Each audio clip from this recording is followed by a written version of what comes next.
time. Okay. I gotta go take my sister somewhere. Okay. So Yeah. I'm gonna tune into the live stream. All right. I got See you. something to eat. All right. Thank you.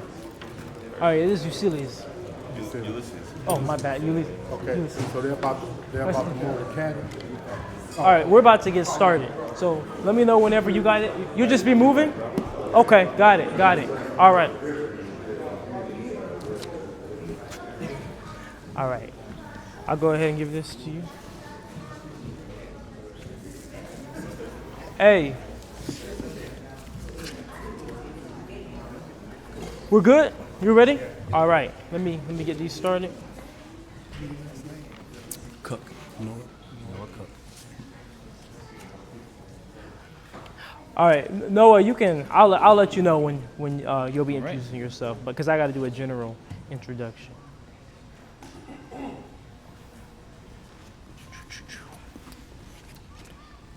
All right, here you are. All right, let's give a round of applause to Julian.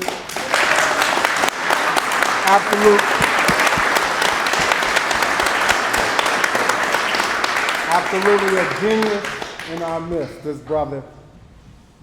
That's why y'all here. And we have Noah Cook.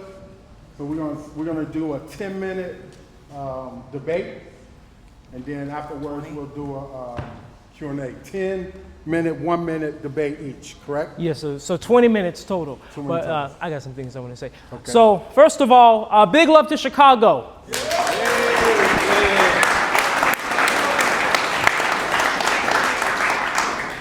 Big love to Illinois. We got people here from Wisconsin, people from all over. So thank you all for making it out, and thank you all for your support. So applause to you. Okay. And excuse me, it's right here. So where was I at? What we got today is very exciting. It's going to be a historical moment. I will be doing a first ever debate. So you all will be tuned in for that. But also, a little bit later, we're going to have a Ford F-250 1997 that runs off of diesel. I'm going to put my plastic diesel for the first time inside of a Ford F-250. And on top of that, we're going to have, somehow, we got lucky and we got somebody with the exact same truck, exact same year, exact same engine. So we'll be able to do a side-by-side run to see how real diesel does versus plastic diesel.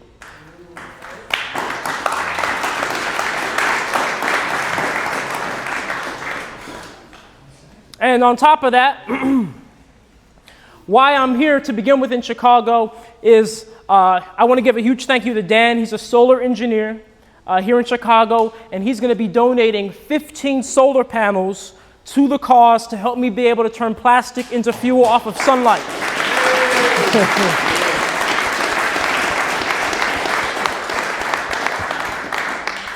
And I want to give a huge thank you to Damien here. He has connected me with many people in Oak Park and gave me a place to stay. Huge thank you to Damien.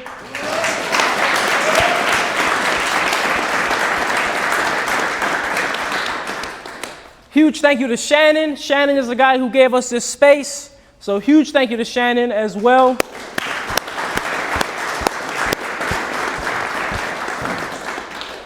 And huge thank you to Noah here. Noah is actually a critic of my work, and he has come up, and he is the contestant in the debate. So thank you, Noah, very much. I know it takes some courage, so thank you, Noah.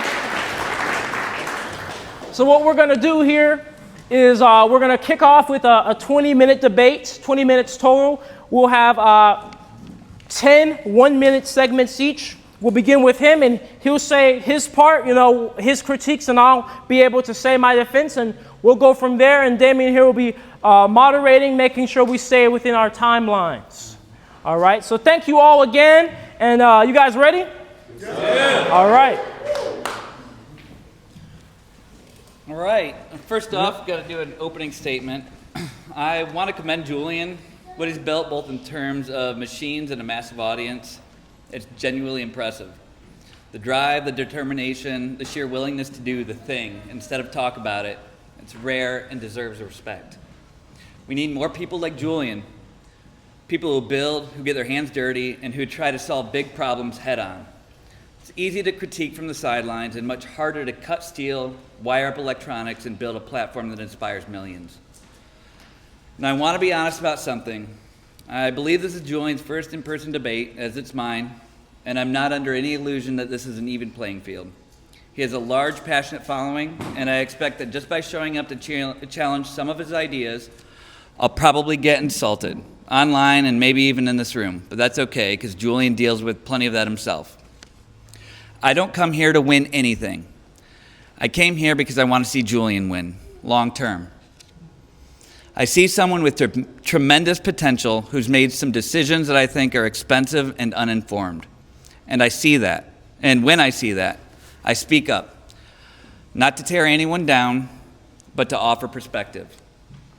Today I feel lucky because Julian's here in Chicago and we get to have this conversation face to face. No filters, no algorithms, no comment sections. Just two people with different views trying to find common ground. Online criticism, especially anonymous criticism, is easy to dismiss, and it should be. But this isn't that. I'm in here in good faith to ask some hard questions, the same ones I've seen echoed across his comment sections, and hopefully to create some teachable moments for both of us. In fact, part of the reason I'm here is to practice something called the 10th man rule. The idea if 9 people in a room all agree, the 10th has a duty to disagree, to pressure test the consensus. And that's what I'm doing today, offering the opposing point of view, not to attack, but to strengthen the conversation. So let's get into it respectfully, intelligently, and maybe by the end of it, with a bit more mutual understanding than we started with. Thank you.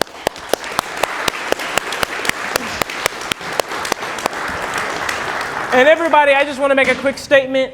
It takes a lot of courage to come here like Noah has.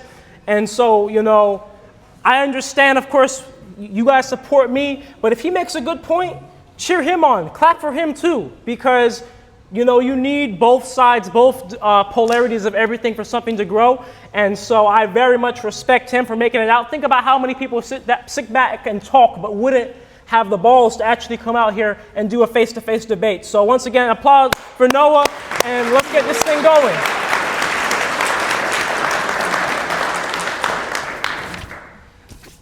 Okay, my first point is a lack of parameter control.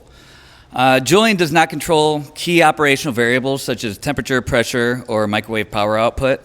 These are fundamental parameters in pyrolysis. Without control or real-time monitoring, the system cannot be safely operated, yield reproducible results, or be optimized for efficiency or quality.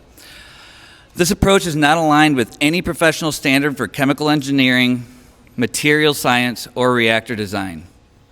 So to break this down a little bit, is what I've heard is that Julian likes to run his reactor under vacuum, which is a certain parameter.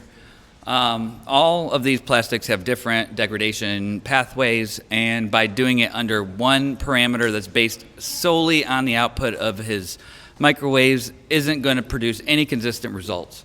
Usually with lower temperature, pressures and temperatures are directly related.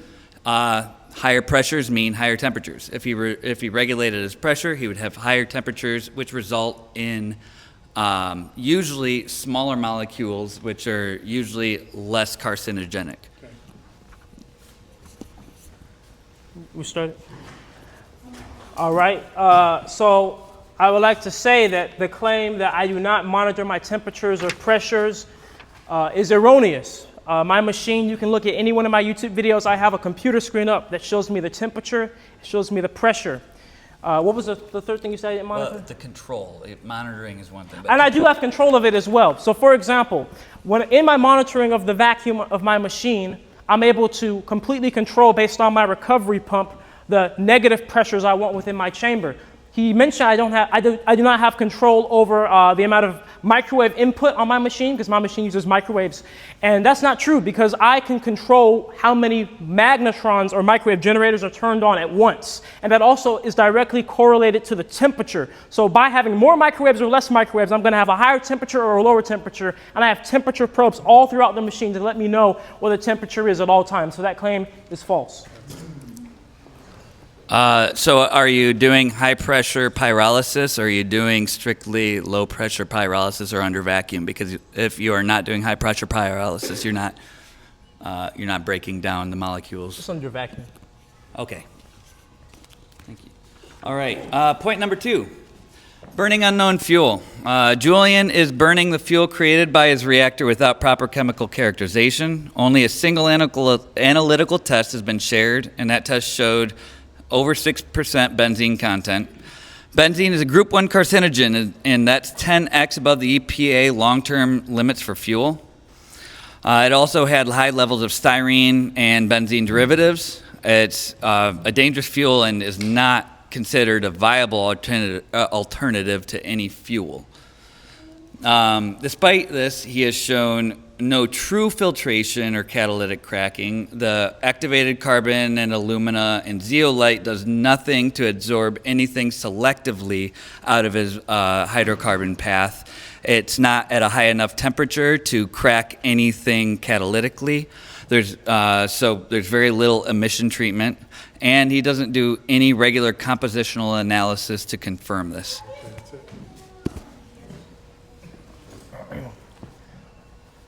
We're good? All right, so I did send a few samples out back in, I believe it was December. I sent them out for an analysis to get an idea of what my products were.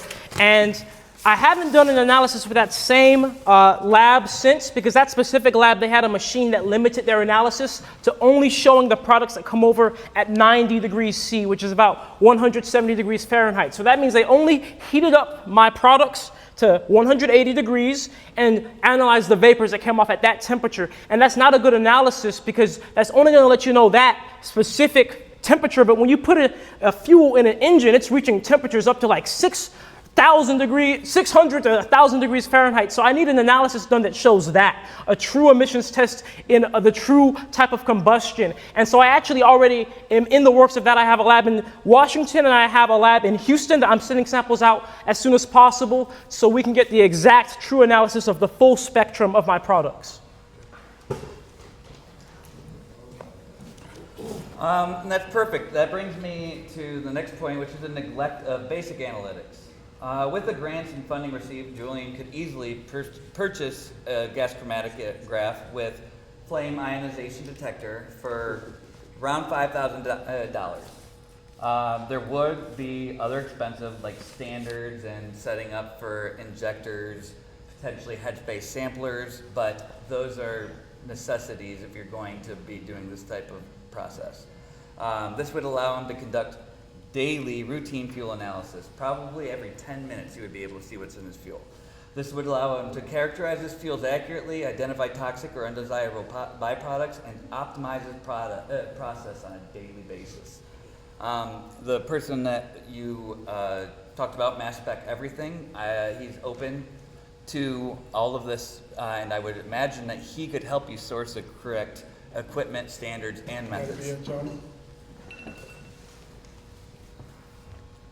So the reason why I have not spent the large price to purchase that type of equipment to do my own analysis is because it's very expensive and I am trying to optimize my machine. So for example, the reason I'm here is to get it to run off of solar. And on top of that, I want to make my machine continuous. I'm doing it all by hand, all by myself. And until I have those specific parameters in place, have it continuous, all the power I want, the variables I would get if I spent $6,000 on a machine, it would change the moment I do the upgrades I want to do. So I always saw it as, let me prioritize finishing the machine, getting everything I want done first, and then I can... Let me finish. So let me prioritize finishing the machine first, and then that way, when I do an analysis, whether I'm sending it out or doing it myself, it can be actually accurate to the machine at its full potential and full capability. But despite that, I'm still sending out samples in the way how it is now so I can have a comparison when we have it off of solar. Okay. I'll skip over then to false claims about continuous operation. Argument Julian refers to his reactor as the first continuous microwave pyrolysis reactor, but in reality, his system is batch-fed or semi-continuous at best, lacking real-time feed and discharge control. This is not a continuous reactor by any accepted technical definition. Making this claim misleads funders, collaborators, and the public. I can give some examples, and up here and on that back table, there's an actual couple continuous microwave pyrolysis reactors that you can get off of Alibaba. Those are false claims, and with the continuous feed, he could save $1,500 on the flanges alone for a pretty difficult feed system with bridging, gapping, and everything. That's all got to be under pressure. Okay. Ready?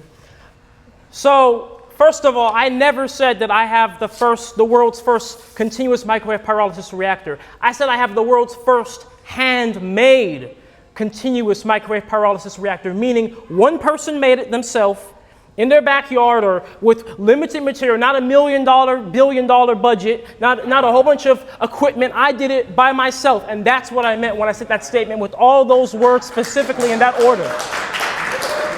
Is it continuous? And yes, you're right. By technical definition, it's not absolutely continuous, because for it to be absolutely continuous means that it has to have systems in place to where it can basically all run itself, right?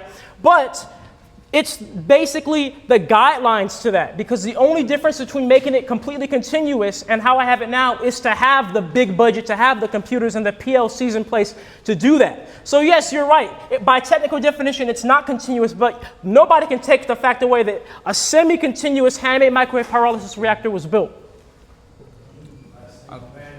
That is impressive, but the definitions are starting to change.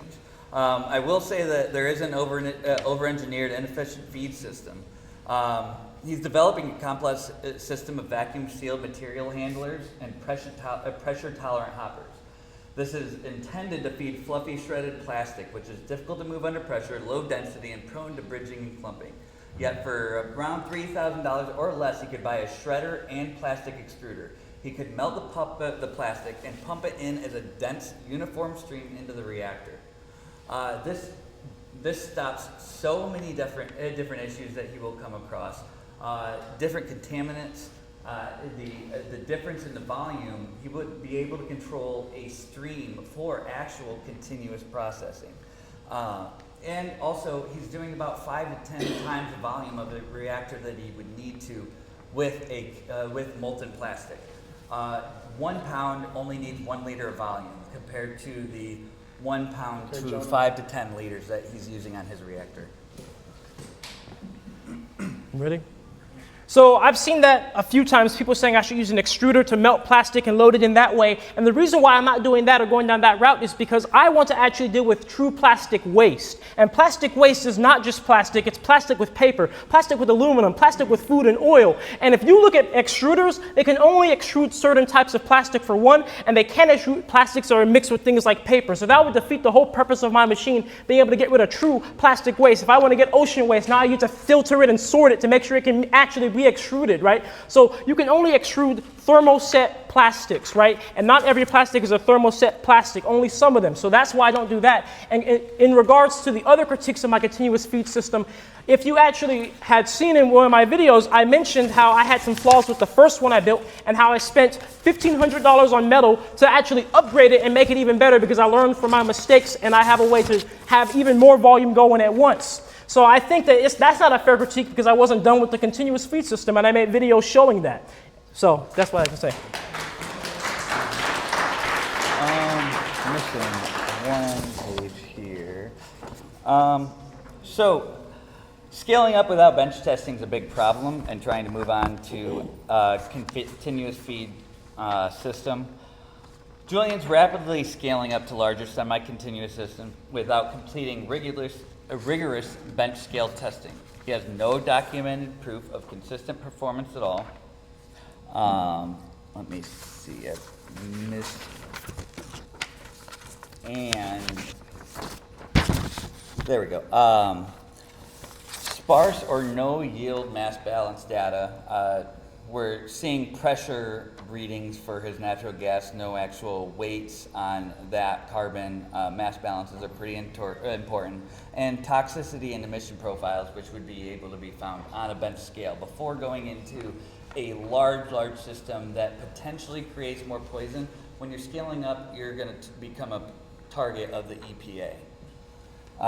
Skipping bench scale validation undermines reproducibility, process understanding, and scientific legitimacy. I've got some pictures of bench scale stuff that you can look at on either of these tables. Ready? So in regards to what you said about the EPA, I've actually already been in contact with the EPA directly. They had no problem with what I do because, as I always say to everybody, my machine itself has 0 emissions. The only emissions come from when you burn the products from the machine. And so with that, it's a completely closed and captured process, and that's one of the power points of it, because no matter what— Are you burning them today? What was that? Are you burning them today? Sorry. No, I don't. I do not burn my fuel products every day, if that was what you said. But that's so in terms of burning it today, how are you supposed to know if it works in the engine without burning it? It's that analytics. Simple. And well, you can do analytics, but it doesn't say how it burns in an engine, right? Because engines all operate very differently, right? Different lubricosities, different specific gravities, all these different things actually pertain, or even the flash point, right? That's what makes gasoline and diesel different, right? So you have to know how it burns in the engine, and guess what? It's either me burning it here or they're gonna burn it somewhere else. And well, I don't have enough time to go into. Yeah. 60 seconds, John. I thought that was a last one. One more. Okay. To finish up, sorry, can I have like 10 seconds to find my last page? I kind of mixed up a little bit. Okay.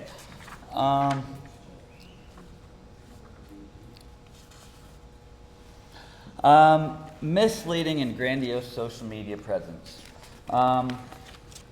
Julian's videos present highly dramatic and stylized visuals and inaccurate marketing terms, use misleading technical language, and promote unverified claims.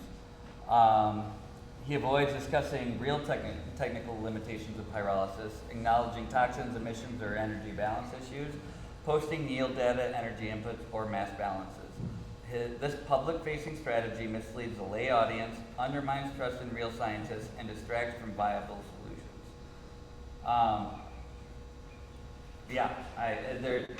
I feel like it could be approached a little bit more honestly, and from a scientific standpoint, I don't feel like it necessarily is. In closing. All right, we're good? All right, something I wanted to address. He said I have no documented proof of consistent operations of my machine. That's not true. In December, there was a time when I took a whole week and I did 6 to 8 hour live streams back to back running the machine, showing the entire data over and over again with consistent runs. You can look that up in December on YouTube. And in returns, let me talk, please. In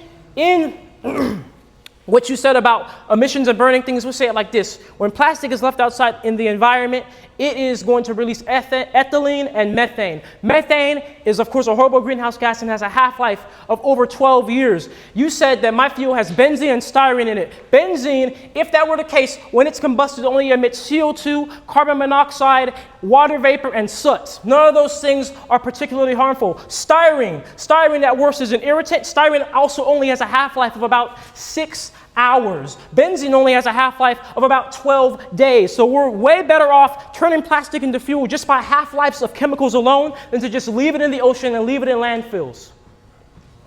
Let's give them a round of applause.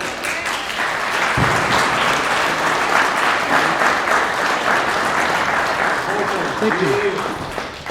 So now we'll open up for Q&A. Anybody have any questions?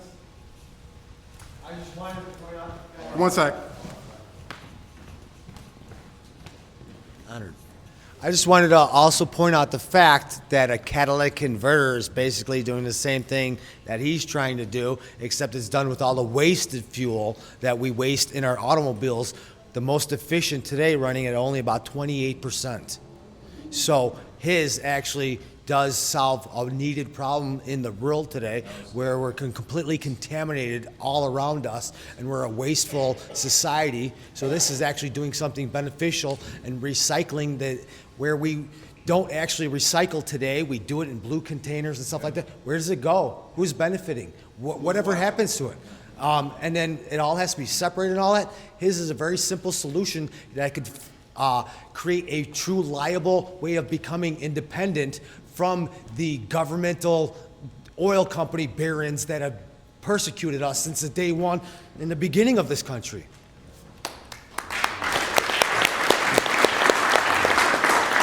I'll tell you where it goes. He'll give you the mic. The last vacation you guys been on, anybody ever walk on the beach and see all of the plastics?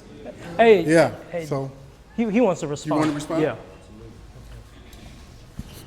I have no problem with Julian and what his end goals are to taking care of plastic waste, and I commend it over and over. And the reason I'm here is because I want to drive his success in the best way that I can. And I'm not a professional in any of these things. I have spent thousands of hours behind distillation units.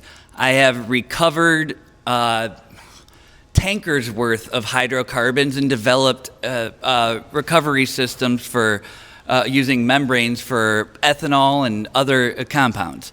I've developed a liquid-to-liquid extraction process that can actually be used to clean up some of his fuels. One of the ways to clean up benzene, which with a catalytic converter, first, a catalytic converter isn't 100% efficient, and second, has to be hot to work. Starting something up the first 2 to 3 minutes, it's not even working. There is a science-based approach at catalytic cracking where you can break down these benzene molecules into something that's more effective. I'm not disagreeing where he's trying to go. I love it, but I think there's more science-based approach, and the first place is analytics. And coming from somebody that sat behind a GC, I haven't set them up from eBay, and it's a difficult situation, but you have such a wide audience, and there's plenty of people that want to help you, and I am here to help you. I will pull up different things, and I will actually use my network to try to help you. But I would like to see a more scientific-based approach that's less based on social media scientific theater.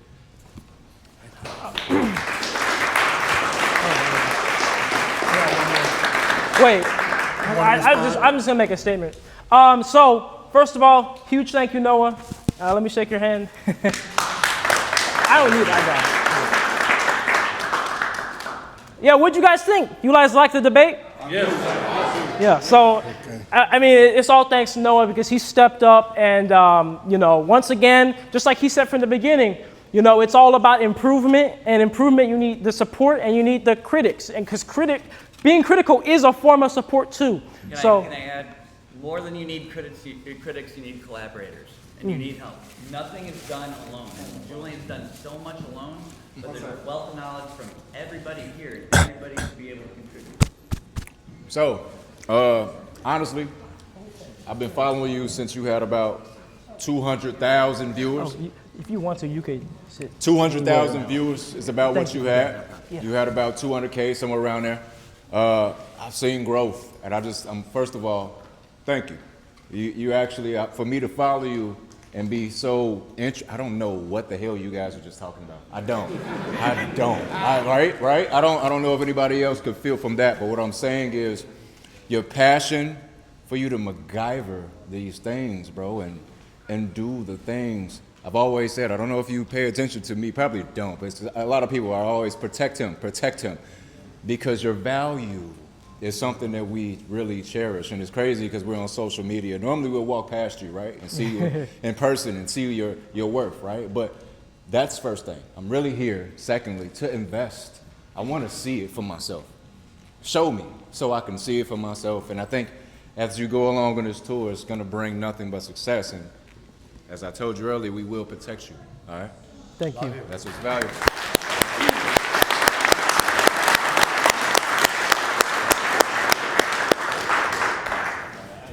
So first off, Julian, fantastic job. I'm super impressed with what I've seen. My name is David Jones, and I'm the CEO and founder of Lumina Energy.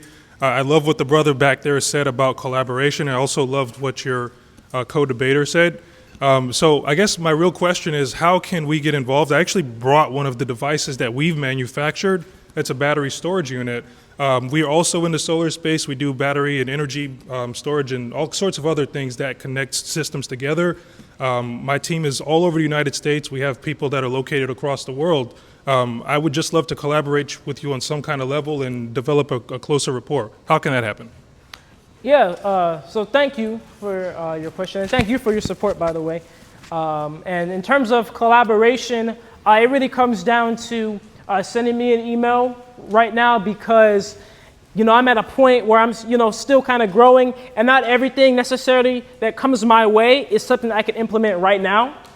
But sometimes some things may be able to be implemented later. Like you said, your solar storage system or your battery storage, that could work perfectly right now, right? But if you came to me a few months ago and said that, I'd tell you to wait. So in terms of email, anybody that wants to send me an email, you can go to naturejab.info, or it's my link tree, pretty much. That's on all of my social medias. And you can go from that link to send me any type of information. And then, of course, if it's something that fits now, we'll definitely be able to collaborate. And something I did want to mention, when I was doing the debate, I did slip up. I said that styrene has a half-life of 6 hours, and basically all that means is like how long it takes to break down in the environment. That's not true. I slipped up. It's carbon monoxide that has 6 hours of half-life when it's attached to hemoglobin in the body. Styrene is actually about 20 days, but still, that's a lot less compared to methane. But nonetheless, I saw we had another question. Yes. No, I just wanted to comment and say thank you for taking on a real-world problem, which is plastics, because the real problem is the EPA, the one that needs to have a debate, because the EPA is over our food, our water. Lake Mission is polluted. We have acid rain. BP Amoco is allowed to pollute Lake Michigan. They destroyed all the Great Lakes. And EPA is supposed to be the person that's washing it. So those are the people that need to be fact-checked, because instead of using plastic, they can use hemp that'll biodegrade back into the earth. So the EPA, the ones that need to be checked, not hemp. Come on. So that's all I wanted to say.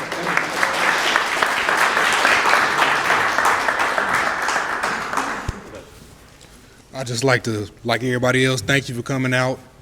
Also, Noah, if you're still here, man, I really appreciate giving this brother the opportunity to stand up and let the ideas speak for themselves in terms of merit, man. We don't gotta, go above and beyond. We need the criticism. We need to keep driving it. My question is, how do we keep this for us? I'm in North Lawndale. It's trash everywhere. I'm a computer scientist, 5 years in robotics. I work with PLC. How do we advance this? Can we set up little, things in the neighborhood where people can do and set up for themselves? I love you, brother, the CEO, but I want this to be for the community. How can we make that happen? What do you see in terms of what needs to happen next for that? Absolutely. Good question. Yeah, great question. And that's exactly the very model in which I'm building out everything I do. And why I'm not just immediately scaling up, because I am adamant that I want these machines to operate at a decentralized level where there are machines in every city and every country on earth instead of just singular, huge machines, right? Because I think that's how we need to deal with plastic. If we can make plastic valuable to every community, think about it. Think about it like this, right? We have a size of Texas in the ocean. Most of the ocean plastic comes from rivers. Small communities, they end up throwing the plastic in the rivers because it just ends up there or they don't have anything to do with it. So if we can deal with it at a community level, it's going to attack it from the source, right? And then it's going to also benefit the community, because think about this. If we have a solar-powered machine that's taking trash, getting rid of it, and making fuel, now that fuel can be used right in the same community, right? And then now the plastic is being destroyed at the same time without microplastics coming off of it, without emissions coming off of the process. It's not like you're just burning the plastic. And so when you put it like that, that's my idea and my goal. And that's why I kind of refuse to just kind of sell out, you could say, and just go down the traditional venture capitalist route, because then they're going to have control over me. And they're going to tell me how to have my machines operate and how it should be to be profitable. But we need it to work.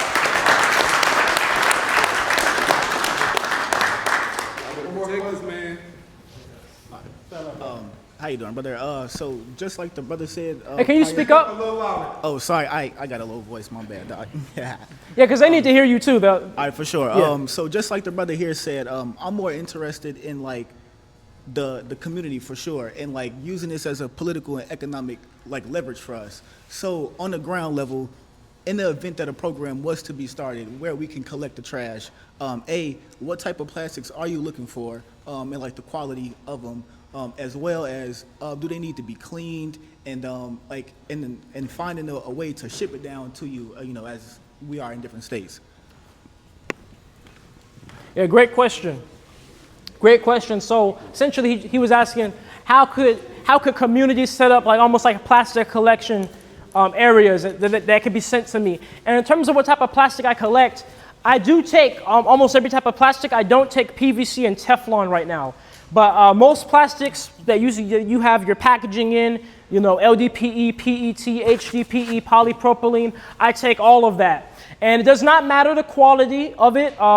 If it did have food in it, all I ask is that you do, at least rinse the food out so it doesn't like start to spoil in the container. But it doesn't matter if there's like a little residue or if there's dirt on it or if it's like really crumbly plastic that's been sitting out for a while. So for the most part, I can take almost every type of and every quality level of plastic. And in terms of like a community setup and shipping it to me, the issue is that plastic takes up so much volume. Right, like we all know that, like if you fill up a bag full of empty water bottles, you put maybe like 100 in there, the bag is full, versus if you were to shred it, you could fit like 1,000 in that bag. And so that's a huge issue with shipping because, you have to send so many boxes. And so, right now there's not anything good in place, but what I like to have eventually is maybe where I could have like maybe shredder stations, all throughout the nation. And then people could bring their plastic to these shredder stations, it's shredded, and then it's shipped to wherever my main operations is until I have it all over, these machines everywhere like I want them to. But right now, the only thing we can really do is, collect plastic and just ship it to me the way it is, as inefficient as that is. Hi, Julian. Hey. I think this is working. Real loud? Okay, I think I can speak real loud without it. It's for recording. Okay. All right, so how does your closed burning system capture the emissions from the plastic? You did discuss the days of the emissions, but could you go a little bit more into detail for us with that? Yes. So, as I stated, the only emissions from my process come from when you burn the fuel products. Because my machine operates off of microwaves and microwaves operate off of electricity, especially when I get solar panels operating it, the machine itself is a completely enclosed system. So imagine almost like a pressure cooker, right? Imagine a pressure cooker with pipes that come out of it, and those pipes that are coming out of it are specifically to capture oil. And then there's some additional hoses that capture a natural gas alternative. That's the whole system. There's no output from there. So the machine in operation, when it's breaking down plastics and turning them into the plastic crude oil and then the natural gas alternative, they're all being captured. If I were to be emitting things, I'd be losing my fuel. So there are no emissions from the machine itself.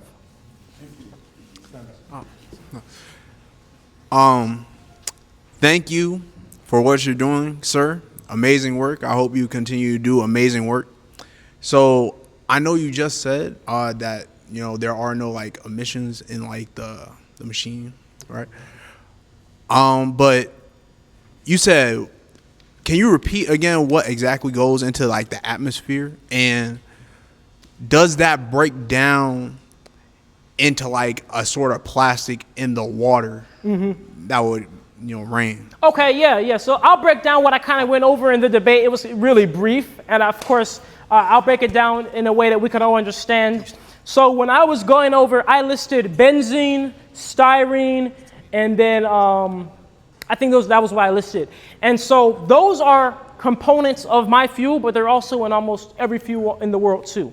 And so those particular components, right, I said that benzene, for example, has a half-life of about 12 days. And what that means is if benzene itself were to be in the air or in the environment, it would break down under natural processes like, all the different, the atmosphere, stratosphere, and the sunlight. It would break it down into basic things like carbon and water vapor, for example.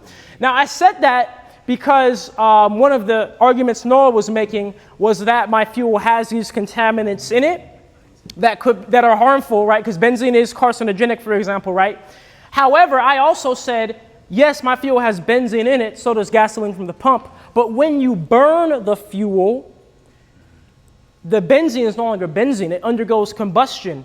And complete combustion of benzene only releases CO2 and water vapor, both of which are harmless to us humans.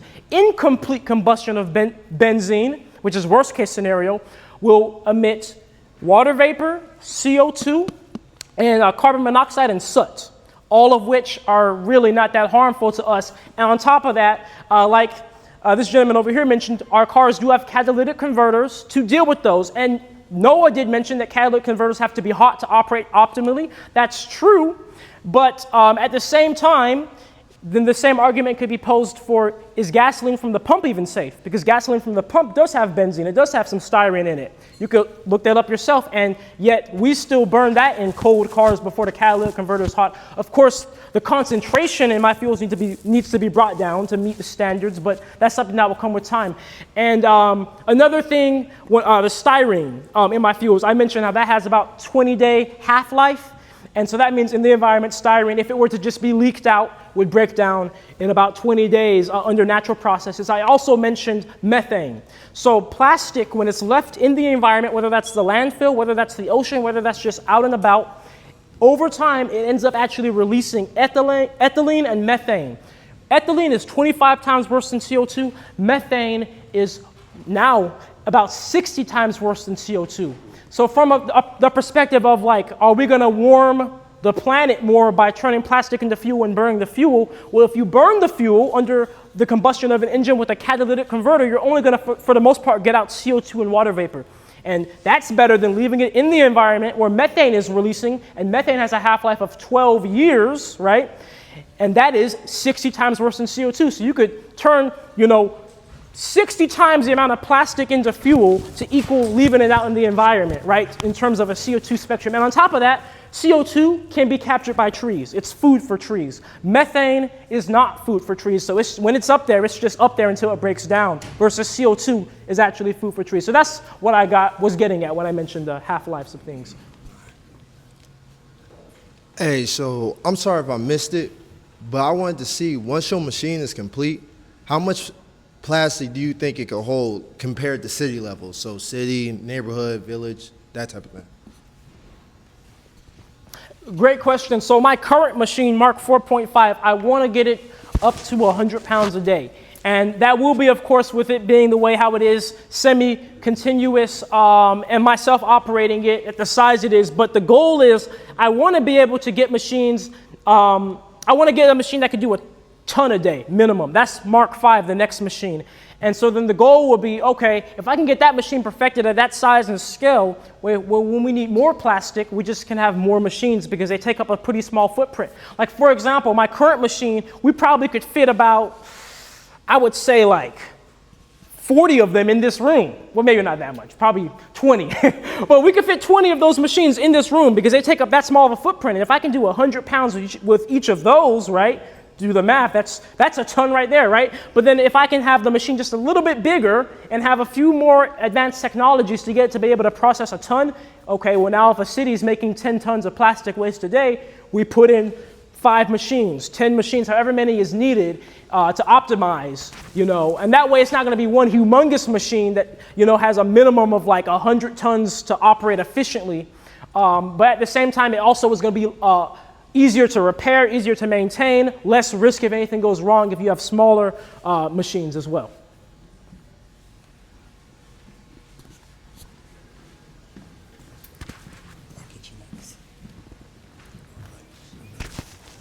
Whenever you burn the fuel, is it complete or incomplete combustion? So that's a great question, and it depends on how it's burnt. So if it's burnt in an engine, engines have the O2 sensors, they have computers to get the combustion, the fuel to air ratio or the stoichiometric ratio as close to perfect as they can. So the combustion inside of an engine is almost complete for the most part. Let's say if I just put some fuel here and I burn it in a plate, that's incomplete combustion. You'll see black smoke come from that. That's the same with gasoline, diesel from the pump, EPA approved, even biodiesel. If you just burn it out in the air, it's not a proper fuel-to-air ratio, and it's incomplete combustion, and you have the worst type of emissions come from that. So it really depends on how it's burnt. And so just for reference, concerning the EPA and gasoline, gasoline is only EPA approved when it's burned in a car with a catalytic converter. If you were to burn gasoline the way it is, or even when you burn it in lawn equipment, the emissions that come out are not EPA approved. Those emissions do contain certain harmful chemicals like benzene, for example. Now, most of those, like we went over, they do break down over time, the half-life in the environment, but that still is an issue.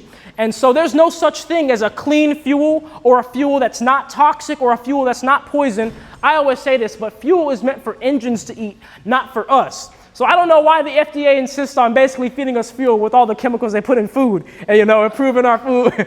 But so that's pretty much what it is. Hi, I'm Your Highness. I'm curious because a lot of our clothes, shoes, underwear, you know, bras, etc., is made out of like recycled plastic. So I'm wondering, does those things qualify as well to go through the machine? Yes. So my machine can take recycled plastic clothes, polyester clothes, nylon clothes. That's dope. In fact, my machine can take tires, you know, it could take biomass like grass. So it's not limited to plastic. The reason I focus on plastic is because it's the thing that's taking up the oceans, the thing that's causing the microplastics that end up in the placenta. Before babies are even born, they have microplastics in their brain.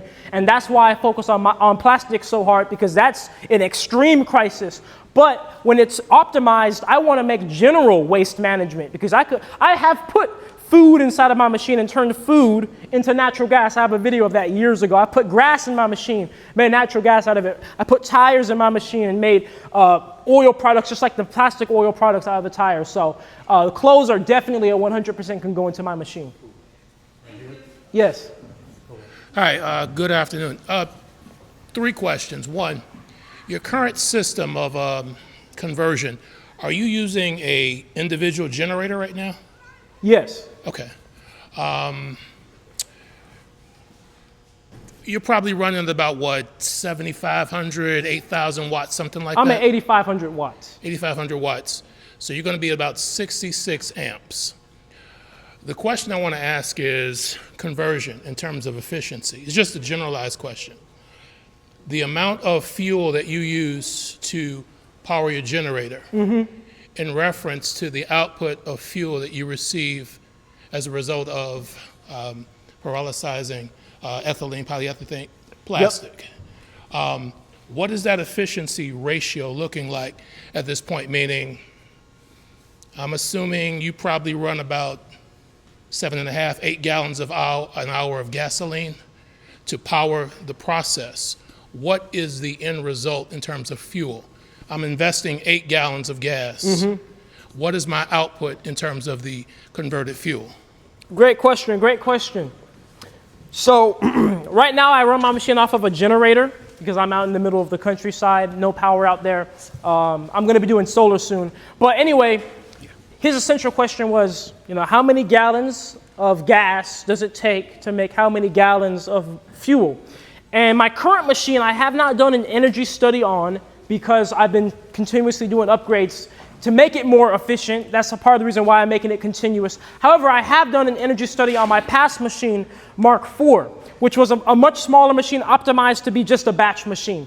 And what we ended up getting was this. And first of all, in pyrolysis, we get our crude oil products, which ends up, you know, being refined into like the plastic diesel, plastoline, the gasoline and diesel alternative. We get a natural gas alternative made as well, and we get solid carbon. So all 3 of those things are energy.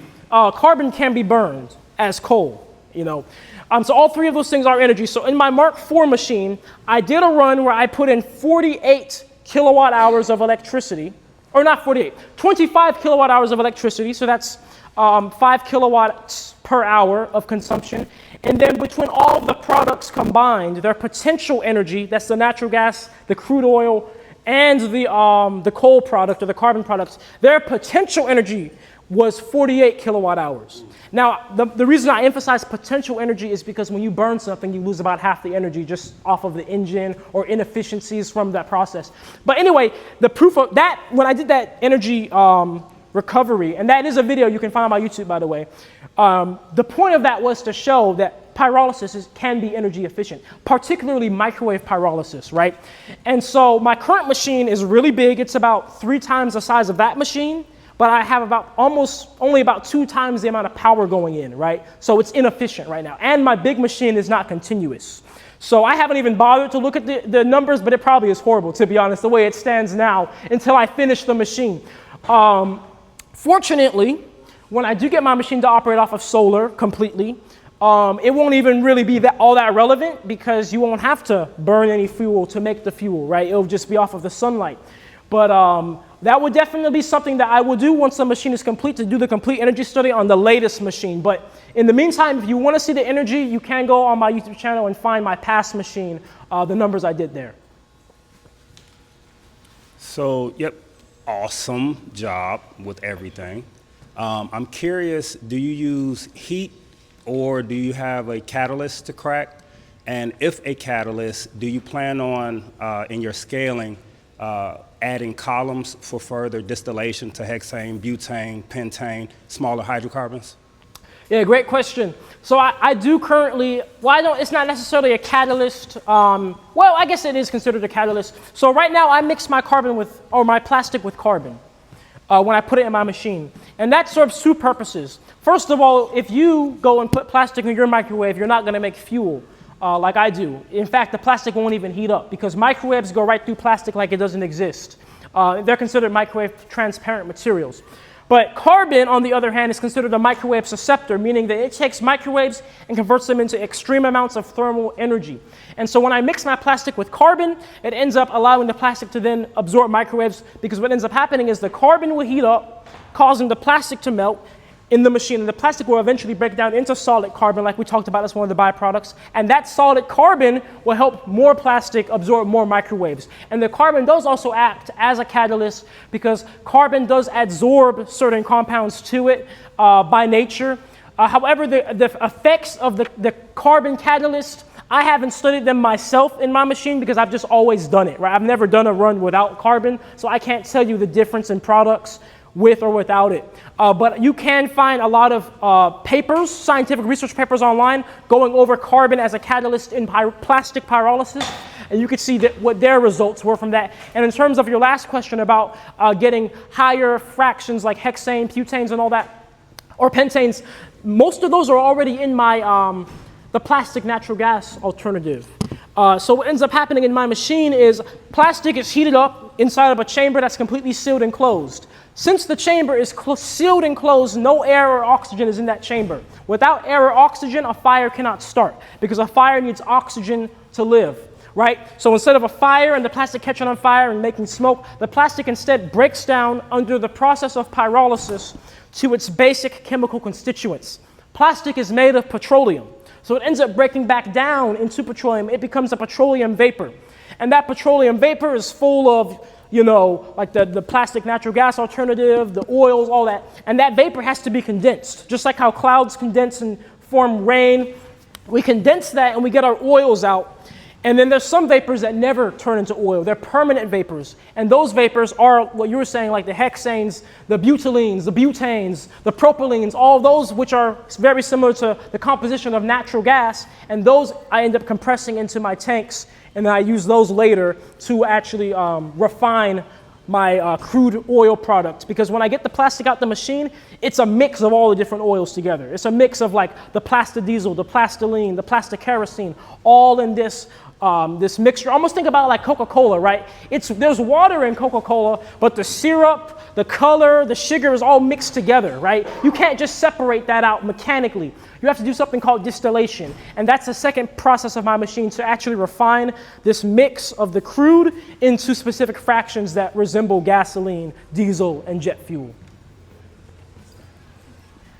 So my question is, I know you mentioned that like you don't accept Teflon right now. Is it just because of the process it's not able to like break down Teflon? Because I know it has like forever chemicals in it, and like that's a big concern of mine. Or is it something that eventually will be able to be treated and turned into fuel? Yes, absolutely. So the reason why I don't want to take Teflon or PVC in my machine is not because they can't break down Teflon or PVC. It's because my machine will absolutely break down Teflon and PVC. And if you look at PVC, it's polyvinyl chloride because it has chlorine in it. And that chlorine, when it's separated from the plastic, when it's broken apart, it's going to end up putting chlorine in my fuel products. And chlorine is considered a halogenated element, meaning that, you know, unlike, let's take, for example, benzene. Benzene is made of carbon, and it's a hydrocarbon, so hydrogen and carbon. I can burn benzene and it'll break down into water vapor, CO2, under complete combustion. Chlorine will not. Nitrogen is similar. That's why there's such thing as nitrous oxide emissions, right? NOx emissions, because it just doesn't break down. It just combines with other things and causes potentially other harmful things. PTFE, polytethyl fluoride, polytethyl ethyl fluoride, or PTFE or Teflon, it has fluoride in it, fluorine. And once again, fluoride is a halogen. So my machine will break it down just fine. It's not because it's a forever chemical. My machine can't break down those, but the actual fluoride will come off, and then it'll get in my fuels and contaminate them, and then that won't burn in an engine. That will be a bad emission, right? A very bad emission. And so it's not that it can never be done. It's just that I'm not going to put those in my machine until I do have what Noah was saying, an actual on-station analysis, so I can have filters and catalysts in place to make sure I'm capturing the chlorine and fluoride for absolute fact before I ever, do engine runs with that, even for my own health.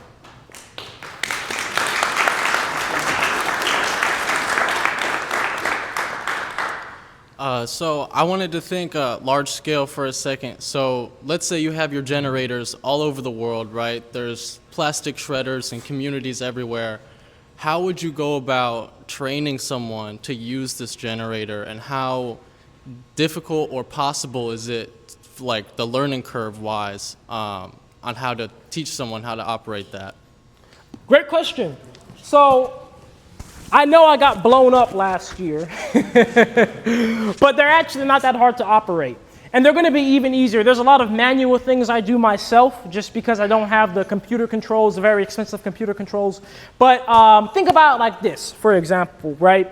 The petroleum industry as is now, they usually have about 1 to 2 people operating these humongous towers, cities of petroleum refineries, because everything is on a computer now. It's very simple. You're really just looking at screens. That's how mine is too. You turn it on and you're just watching a screen, watching pressures, watching temperatures, making sure everything is looking good. Load the plastic in, of course. But when it's actually done professionally and manufactured properly, I would say probably only 1 to 2 operators are needed, and the learning curve is very easy. How I would go about learning, of course, I would definitely train the first few people for sure.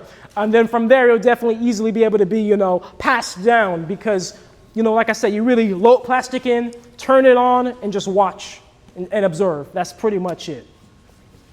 I got one question. What would you do with the carbon byproduct at the end of the process? Are you going to put it back into earth, or are you going to continue reusing it with your machine? So right now, my carbon product, I do use it in my machine to help the plastics absorb microwaves.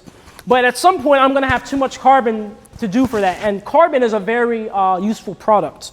So the carbon that I get out of my machine, it's not pure carbon. It is going to be mixed with other elements that may have been in plastic. So for example, some plastic has talcum powder in it, for example. Talcum powder is not going to turn into fuel. It's a mineral, right? Kind of like if I were to put a rock or glass or metal in my machine, all those things are minerals. They're not going to break down. They're going to stay inside the machine. And so that carbon product is mixed with other type of minerals and elements. It can be filtered though and cleaned up. And once it's cleaned up, it's just carbon. So it could be used for tires, it could be used for cement, tires, it could be used for even soil amendment. Carbon it becomes biochar. And so what ends up happening is bacteria and fungi inhabit it, and then they end up creating a very nutrient-rich and bio-living soil, right? The soil becomes very rich in bioorganisms and life. And so it ends up actually becoming a way that we can help with the soil health, because that's a huge issue we have. And then, of course, with all the bacteria and fungi, they also do absorb CO2 from the air as well. And so if I were to go down that path, right, clean up my carbon and sell it to farmers, I'll be able to take plastic waste, right, turn it into fuel off of sunlight, but then also that will make every single fuel ever burned completely carbon negative. Because the carbon, if it is cleaned up and turned into biochar, now that carbon from plastic waste is taking more CO2 out of the air, right? And so that's a huge benefit of the carbon products. And what time is it, by the way? Oh, yeah, we'll do one more. The trucks are ready. Okay. Yeah. First and foremost, I want to say you have like a traveling science show, right? Like a science fair. So that's really cool. See you state to state. My name is Keontae. I have a company called Days of Autonomy where we specifically work with landowners to build out standalone energy systems, solar power, battery storage. And so I'd love to nerd out with you and hear you talk about where you are in the process of your energy system and where you're sourcing products from. I know we have the gentleman over there that has a prospective battery storage for you. So I'd just love to hear the specifics of that process. Sure. So right now I source all my plastics from you guys. I get a lot of shipments of plastic. Your solar components for your energy system. Oh, yes. Okay.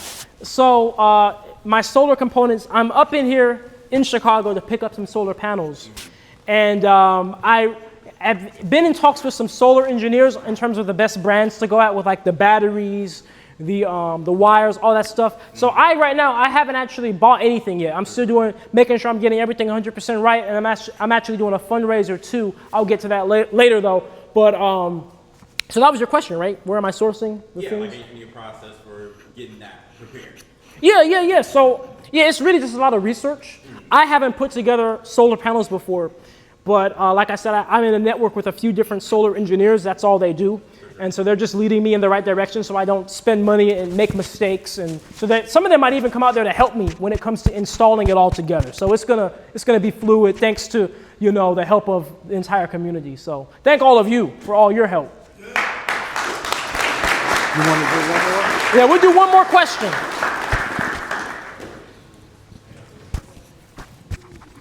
First of all, I'd like to give my respect to. Can y'all hear me without this? Yeah. Okay. Hey, you got it. It's for the recording. Oh, okay. Yeah. So first of all, I'd like to give my respect to you. I'd like to say thank you for doing the work. As a melanated man, we need men like you and like me, like all of us here, to do the work as men should do. Women too. I won't leave y'all out.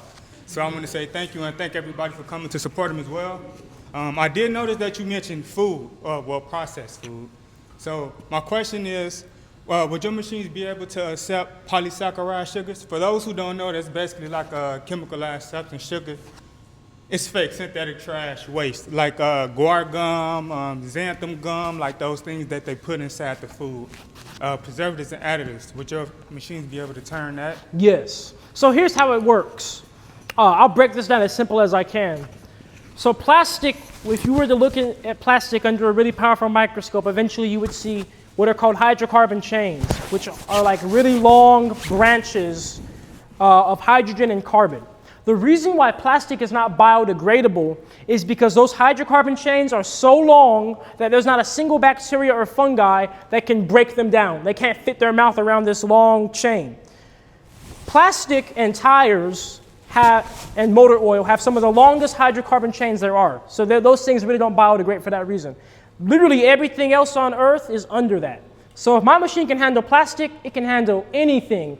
And with it being a synthetic sugar, that means your body can degrade it. Probably not with the proper health, right? But your body can break down the polysaccharide sugar you're talking about. So my machine can absolutely handle any type of processed food, processed sugar. It can handle, my machine could even handle like glyphosate, for example, like the chemicals that they spray on the crops. Because like I said, plastic is the hardest thing to break down. So thank you for that question.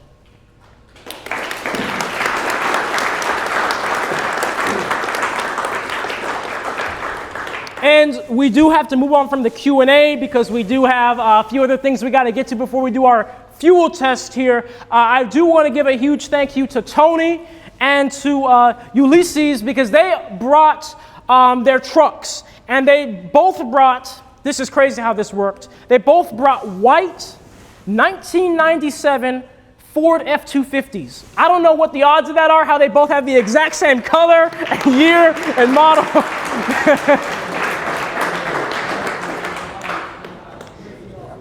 But what we're gonna do in a little bit is I'll be putting my fuel in one of the trucks, and we'll have the other trucks so we can do a live comparison on how my plastic diesel does versus diesel from the pump. And other than that, what we will do in a little bit now is we'll break out into an intermission. What we have here is we have vegan food.